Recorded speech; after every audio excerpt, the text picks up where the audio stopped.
Hello બાળ દોસ્તો, કેમ છો? મજામાં? આજે આપણે અધ્યયન સંપુટ ગુજરાતી ધોરણ 2 દ્વિતીય સત્ર એમાં આપણે એકમ 10મો ચાલે છે દરિયાની પાટીમાં ઘૂઘવાટી, જેમાં આપણે એક વિડીયો મૂકી દીધો છે. જે તમે જોયો ન હોય તો તમે જોઈ લેજો. આજે આપણો આ બીજો વિડીયો છે, તો આપણે અહીંથી ચાલુ કરશું. 15મું આપેલું છે, જેમની નીચે લીટી છે તે શબ્દો જવાબ બને તે રીતે પ્રશ્ન બનાવો. પહેલું, રમેશ કાગળની હોડી લઈને દરિયે જશે.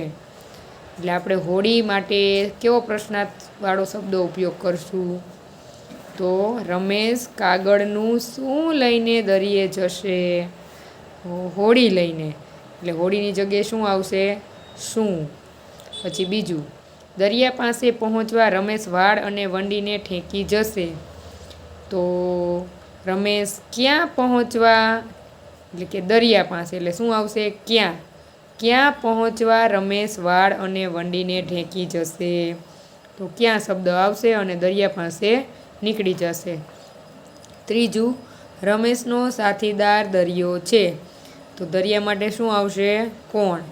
રમેશનો સાથીદાર કોણ છે? તો દરિયો જવાબ આવશે. એટલે અહીંયા કોણ આવશે. પછી ચોથું, દરિયાની સ્લેટમાં રમેશ ઘૂઘવાટ ઘૂંટશે. તો આપણે ઘૂઘવાટ માટે શું વાપરશું? શુંથી પ્રશ્ન પૂછશું. દરિયાની સ્લેટમાં રમેશ શું ઘૂંટશે? પ્રશ્નાર્થ. દરેક પ્રશ્નની પાછળ પ્રશ્નાર્થ ચિહ્ન મૂકવાનું છે. એટલે શું ઘૂંટશે? ઘૂઘવાટ. પછી પાંચમું, દરિયો ઝૂલે છે અને એકદમ ખુલ્લો છે, એટલે રમેશને દરિયા પાસે જવું છે. તો રમેશને દરિયા પાસે કેમ જવું છે? રમેશને કેમ દરિયા પાસે જવું છે? તો જવાબ આવશે દરિયો ઝૂલે છે અને એકદમ ખુલ્લો છે એટલે. પછી છઠ્ઠું, દરિયો રમેશને યાદ કરે છે અને સાદ દઈ બોલાવે છે, એટલે રમેશને દરિયા પાસે જવું છે. હવે આ લીટી દોરેલી છે એના માટે આપણે શા માટે પણ ઉપયોગ કરી શકીએ. રમેશને શા માટે દરિયા પાસે જવું છે? તો દરિયો રમેશને યાદ કરે છે અને સાદ દઈ બોલાવે છે, એટલે રમેશને દરિયા પાસે જવું છે. એટલે આ પ્રશ્નાર્થ વાક્ય બનાવ્યા. પછી આપણને 16મું આપ્યું છે કે જમણેરી હો તો ડાબા હાથે અને દાબોડી હો તો જમણા હાથે જોડકા જોડો.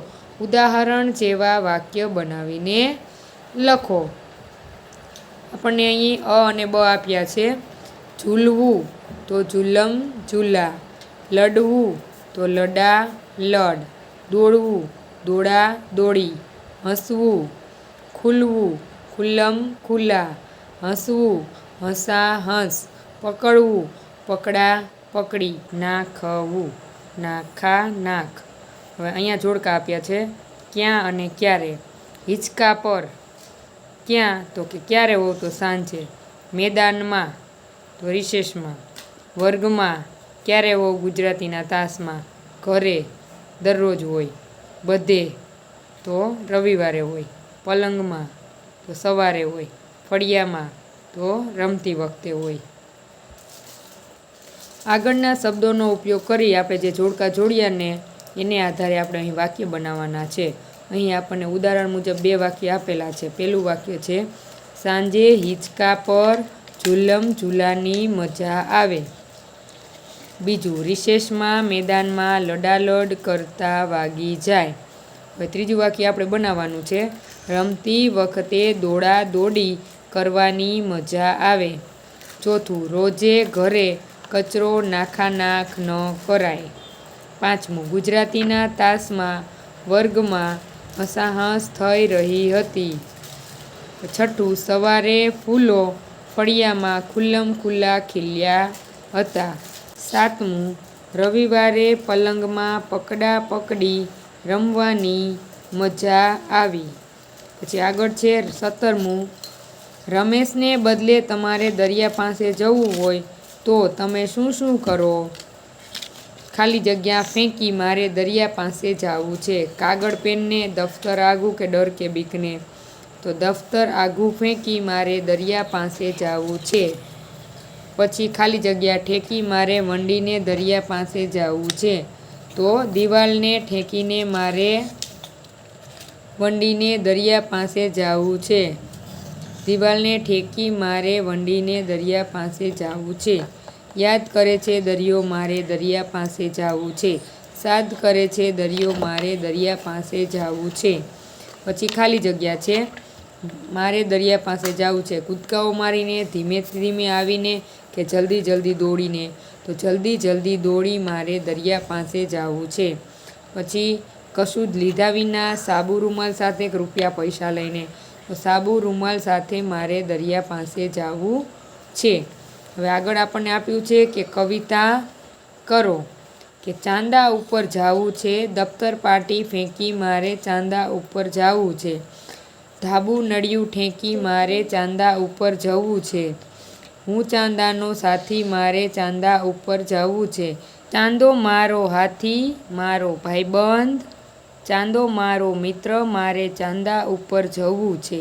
ચાંદો ઝુલ્લમ ઝુલ્લા મારે ચાંદા ઉપર જવું છે. 19મું સાંભળો વાંચો લખો. પહેલું, કૃષ્ણ મથુરામાં જન્મ્યા, વૃંદાવનમાં મોટા થયા. તે ગાયો ચરાવતા, ગોપાળો સાથે રમતા. કૃષ્ણનું વાહન મોર ગણાય છે. તેમના ભાઈ બલરામનું વાહન વૃષભ. વૃષભ એટલે આંખલો. આપણને પ્રશ્ન પૂછ્યો છે કે કૃષ્ણ ક્યાં મોટા થયા? તો વૃંદાવનમાં મોટા થયા, એટલે વૃંદાવનમાં. બલરામનું વાહન કયું પ્રાણી? તો વૃષભ. બલરામનું વાહન વૃષભ, એટલે અહીંયા વૃષભ. બીજું, ઢોલ અને મૃદંગનો અવાજ ધીમે ધીમે મોટો થતો ગયો. તેમના ઘોંઘાટમાં સૃષ્ટિનું ગીત સંભળાયું જ નહીં. ઘોંઘાટને લીધે બધાના કાન બંધ કરી દીધા. બધાના હૃદયના ધબકારા પણ વધી ગયા. હવે શાનો અવાજ મોટો થતો ગયો? તો ઢોલ અને મૃદંગનો. ઢોલ અને મૃદંગનો. ગીત કોણે ગાતું હતું? તો સૃષ્ટિ. શાના ધબકારા વધી ગયા? હૃદયના. તો અહીં આપણો પાઠ પૂર્ણ થાય છે. આગળ આપણને હંસાટ આપ્યું છે. એકવાર એક પોપટ ગાડી સાથે અથડાઈ ગયો. ગાડીવાળા ભાઈને દયા આવી. તેણે પોપટની સારવાર કરી પિંજરામાં મૂકી દીધો. પોપટ ભાનમાં આવ્યો ત્યારે ચોંકી ગયો અને બોલ્યો, ગાડીવાળા ભાઈ મરી ગયા?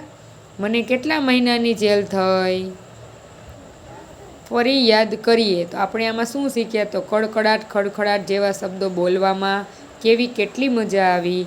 ચાલો કરી જોઈએ. પ્રવૃત્તિ કેવી રીતે કરી? વાર્તાના ચિત્રો કેવા લાગ્યા? દરિયા પાસે જવું છે ગીતની કઈ પંક્તિ ગમી? શા માટે? કાવ્ય પંક્તિ બનાવવાની પ્રવૃત્તિ કેવી લાગી? અને કઈ પ્રવૃત્તિમાં મજા ન પડી? શા માટે?